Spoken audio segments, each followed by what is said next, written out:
안녕하세요, 가이던스 김수현입니다. 오늘은 학점은행제라는 제도에 대해서 한번 설명드릴까 하는데, 현재 이 학점은행제라는 제도를 진행 중이시거나 진행 예정 중이신 분들이 계시다면 꼭 이 영상을 시청하시기 바랍니다. 이 영상을 보신다면 좀 더 제도에 대해서 이해를 하고 쉽게 진행을 하실 수 있을 겁니다. 자, 그럼 바로 시작하겠습니다.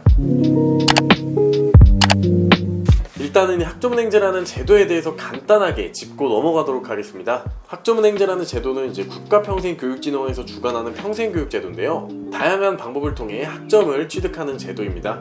학점을 취득해서 정해져 있는 일정 수준 이상의 전공학점과 교양학점을 취득하게 되면 일반적인 정규대학과 동등한 학력으로 인정을 받을 수 있는 제도인데요. 이 과정에서 전문대학교 졸업장은 80학점, 4년제 대학교 졸업장은 140학점을 취득하시면 됩니다. 학점은행제를 통해 원하는 목표를 달성할 수 있는 방법은 정말 많습니다. 가장 기본적인 학위취득 과정부터 시작해서 정규대학을 입학하기 위해서 이용하는 편입이나 대졸자전형 같은 제도라든지 사회복지사나 보육교사 같은 자격증 과정, 국가기술자격증, 응시자격처럼 정말 많은데, 이 목표들을 이루기 위해서는 꼭 거치셔야 되는 행정 절차가 있습니다. 바로 학습자 등록과 학점 인정 신청, 그리고 학위 신청인데요. 학습자 등록은 말 그대로 입학 절차라고 보시면 됩니다. 매년 1월, 4월, 7월, 10월 총 4번만 진행을 하고 있고요. 두 번째 학점 인정 신청은 15주 과정짜리 수업이 끝나고 말 그대로 학점을 등록하는 절차라고 보시면 됩니다. 학습자 등록과 동일하게 매년 1월, 4월, 7월, 10월 4번만 하고 있으니까 유의를 해두시는 게 좋겠죠. 세 번째 학위 신청은 처음 영상 시작할 때 말씀드렸듯이 정해져 있는 일정 수준 이상의 전공학점과 교양학점이 채워져 있다면 내가 원하는 학위로 신청을 하면 되는 절차입니다. 대신에 학점은행제도 교육부에서 진행을 하는 제도다 보니까 1년에 딱 두 번만 신청이 가능하신데, 신청 기간은 딱 한 달이고요. 2월 학위 대상자분들은 12월 15일부터 1월 15일까지, 그리고 8월 학위 대상자분들은 6월 15일부터 7월 15일까지만 신청이 가능합니다. 그럼 내가 원하는 이 목표들을 이루기 위해선 학점들을 취득해야겠죠? 첫 번째는 전적대인데, 이 전적대라는 게 뭐냐면 통상 내가 학교를 다녔던 그 대학교라고 보시면 돼요. 내가 학교를 다니다가 중퇴를 했거나 또는 뭐 재적을 당했거나 아니면 뭐 졸업을 했다, 성적만 받았다면 그 학점들을 그대로 가져와서 이어서 진행을 하실 수가 있는 거죠. 2년제의 경우는 80학점, 3년제의 경우는 120학점만큼 가져올 수 있으니까 진행하시기 전에 그 학점에 맞게끔 수업 설계를 하고 진행을 하시는 게 가장 효율적입니다. 그리고 내가 이전에 다녔던 그 전적대학교에서 들었던 과목과 학점은행제에서 신청한 과목이 동일하다면 인정되는 과목은 한 과목뿐이니까 이 점도 유의를 하시는 게 가장 좋겠죠. 두 번째는 온라인, 오프라인 수업입니다. 온라인이든 오프라인이든 정식 교육원에서 수업을 들어야 되는 건 똑같고, 수업 과정도 15주차 과정으로 동일하다고 보시면 됩니다. 8주차에는 중간고사, 15주차에는 기말고사, 그리고 그 중간에 뭐 과제나 토론, 쪽지시험 같은 것들이 있죠. 이 두 개의 차이점이라고 한다면, 온라인은 학기 구분에만 맞춰서 수업을 들으시면 돼서 개강반이 거의 매달 있고 컴퓨터나 모바일만 있다면 언제 어디서든 수업을 들을 수 있다는 장점이 있죠. 반면에 오프라인은 정규 대학교랑 똑같이 정해져 있는 시간과 날짜에 맞춰서 출석을 하셔야 됩니다. 그리고 이 수업들은 학점 이수 제한이라는 게 있어서 1학기 최대 8과목, 1년에 최대 14과목 이상은 초과하실 수가 없습니다. 초과하시게 되면 그만큼 또 학점 인정이 안 되니까 이 부분도 유의를 하시는 게 가장 좋겠죠. 세 번째는 자격증이에요. 자격증은 전문학사과정에서는 최대 2개, 학사과정에서는 최대 3개까지 인정이 되는데, 전문학사과정이든 학사과정이든 전공과 관련이 없는 일반 자격증 같은 경우는 최대 1개까지만 인정이 됩니다. 예를 들어서 내가 컴R 1급이라는 자격증을 하나 취득했는데, 이 컴퓨터 활용 능력이 1급 같은 경우는 컴퓨터 관련 자격증이기 때문에 IT 계열 관련 전공에서만 전공학점으로 인정을 해주는 자격증입니다. 때문에 내가 뭐 경영이나 경제 이런 문과 계열 쪽으로 전공을 선택했다면 이 자격증 같은 경우는 일반 자격증으로 분류가 되겠죠. 그리고 이 자격증별로 직무번호라는 게 존재해서 이 직무번호라는 게 겹치게 되면 자격증을 몇 개를 취득을 해도 1개만 인정이 될 수가 있으니까 이 부분도 좀 유의해서 진행을 하시는 게 가장 좋겠습니다.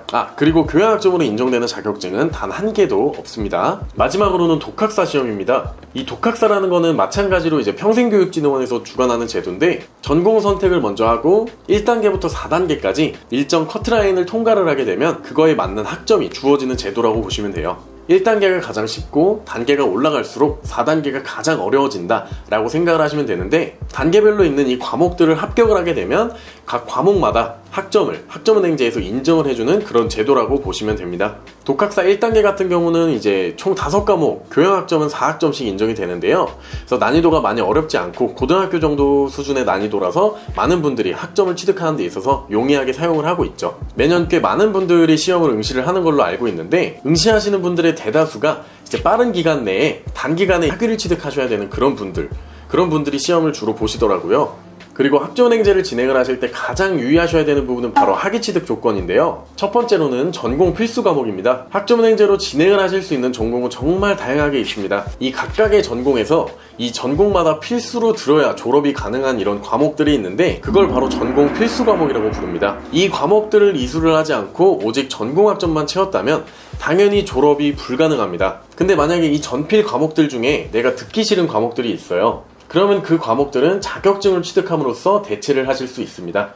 예를 들어 한 전공의 전필 과목이 총 7과목인데 이 7과목 중에 내가 한 4과목 정도가 듣기 싫어요. 그러면 이 4과목에 대한 12학점 이상이 되는 자격증을 취득을 하신다면 이 전공 필수 과목들은 듣지 않으셔도 되는 거죠. 두 번째로는 의무 18학점입니다. 학점은행제는 한 과목당 3학점씩 인정이 되기 때문에 총 6과목을 온라인 수업으로 듣지 않는 이상은 졸업이 불가능합니다. 자격증을 취득을 하셔도 인정이 안 되기 때문에 이 의무 18학점 같은 경우는 무조건 온라인 수업이나 오프라인 수업으로 메꿔주셔야 돼요. 그리고 학위 취득 같은 경우는 전문학사와 학사 각각의 과정에 맞게끔 전공학점과 교양학점을 취득을 해주셔야지 학위를 신청을 하실 수가 있습니다. 전문학사는 총 80학점 중에 전공은 45학점, 교양은 15학점은 무조건적으로 취득을 해주셔야 되고요. 학사학위 같은 경우는 총 140학점 중에 전공은 60학점, 그리고 교양은 30학점 이상은 무조건적으로 해주셔야지만 학위가 수여됩니다. 이 총 학점은 맞게 취득을 했는데 계산을 하고 나니까 교양학점이 미달이 됐어요. 만약에 그렇게 되면 학위 신청 자체가 이제 불가능해져요. 그렇게 되면 이제 학위 수여는 딱 6개월에 한 번씩 있으니까 그러면 또 6개월을 기다리는 사태가 발생이 될 수도 있죠. 이 점도 굉장히 중요한 부분 중에 하나니까 학습 설계를 하기 전에 상담을 받고 진행을 하시는 게 본인한테 가장 합리적인 방법이실 거예요. 학점은행제를 이용하시는 학생분들은 정말 많고 그 학생분들 개개인마다 현재 상황은 전부 다 다릅니다. 그렇기 때문에 그 학생분들마다 학습 설계는 전부 다 달라질 수밖에 없는데요. 저는 이 학습에 대한 설계, 이 설계가 가장 중요하다고 생각을 합니다. 첫 단추를 잘못 끼운다면 계속 위로 올라갈수록 어긋날 수밖에 없겠죠. 오늘 영상은 여기서 마치겠습니다. 궁금하신 부분이 있다면 아래 댓글로 답변을 남겨주셔도 됩니다. 가이던스 김수현이었습니다. 감사합니다.